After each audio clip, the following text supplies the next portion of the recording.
നിങ്ങൾക്ക് അകാരണമായ ഭയമുണ്ടോ? രാത്രിയിൽ ഉറക്കത്തിൽ നിങ്ങൾ ഞെട്ടി എണീക്കാറുണ്ടോ? കുട്ടികൾ ഉറക്കത്തിൽ ഞെട്ടിത്തെറിച്ച് കരയാറുണ്ടോ? അങ്ങനെയുള്ള കാര്യങ്ങൾക്ക് ഭസ്മം തൊടുന്നത് വളരെ നല്ലതാണ്. ഇത് എങ്ങനെയാണ് തൊടേണ്ടത്, എപ്പോഴാണ് തൊടേണ്ടത്?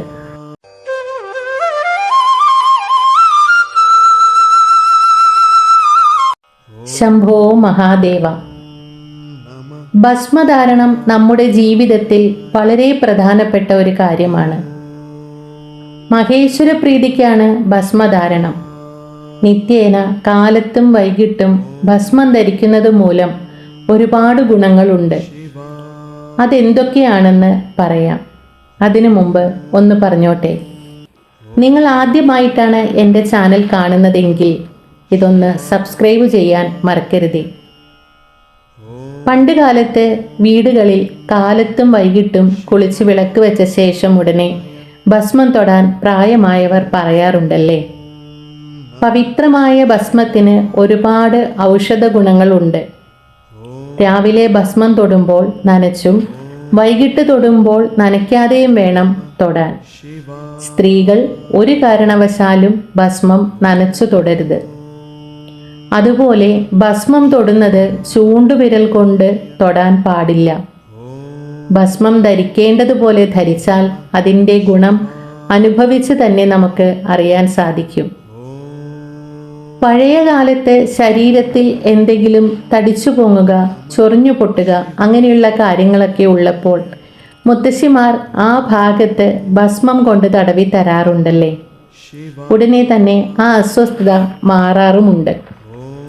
അമ്പലത്തിൽ നിന്നും പൂജിച്ചു വാങ്ങിയ ഭസ്മം ധരിച്ചാൽ ഇരട്ടി ഗുണമാണ്.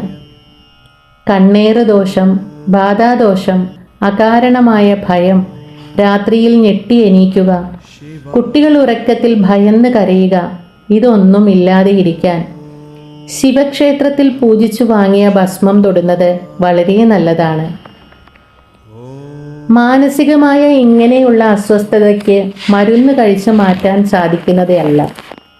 ഏത് മതത്തിൽപ്പെട്ട ആളുകൾക്കും ഇത് നിഷ്ഠയോടുകൂടി ഉപയോഗിക്കാവുന്നതാണ്. രാത്രിയിൽ പേടി സ്വപ്നം കാണുന്നവർ, ഉറക്കം ശരിയായി കിട്ടാത്തവർ, കിടക്കാൻ നേരം കയ്യും കാലും മുഖവും കഴുകിയ ശേഷം മഹാദേവനെ മനസ്സിൽ ധ്യാനിച്ചുകൊണ്ട് അല്പം ഭസ്മമെടുത്ത് നെറ്റിയിൽ അണിഞ്ഞിട്ട് കിടന്നു നോക്കൂ.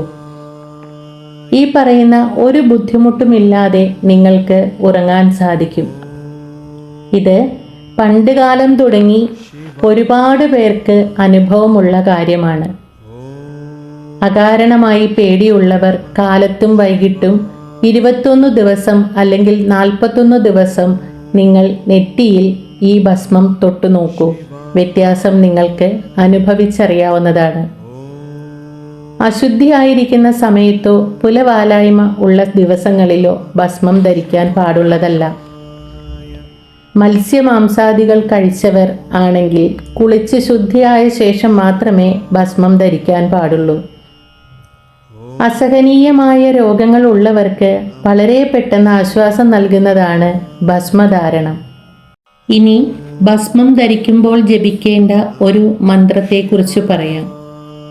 ശ്രീകരം ച പവിത്രം ച ശോകനിവാരണം ലോകേ വശീകരം പുംസ ഭസ്മം ത്രൈലോക്യപാവനം. ഈ മന്ത്രം ജപിച്ചുകൊണ്ട് കാലത്തും വൈകിട്ടും വിളക്ക് വെച്ച ശേഷം ഭസ്മം ധരിച്ചോളൂ. ഈ വീഡിയോയിൽ പറയുന്ന കാര്യങ്ങൾ ജീവിതചര്യയായി ഇപ്പോഴും ചെയ്യുന്നുണ്ട് എങ്കിൽ അതൊന്ന് കമൻ്റ് ഇടണേ. ഒപ്പം ഭഗവാന്റെ ഓം നമഃശിവായ എന്നോ ശംഭോ മഹാദേവ എന്നോ കമൻ്റായി ഇടുമല്ലോ. എല്ലാവർക്കും മഹാദേവന്റെ എല്ലാ അനുഗ്രഹങ്ങളും ഉണ്ടാകട്ടെ എന്ന് പ്രാർത്ഥിച്ചുകൊണ്ട് ഹര ഹര പാർവതീപതേ നമഃ.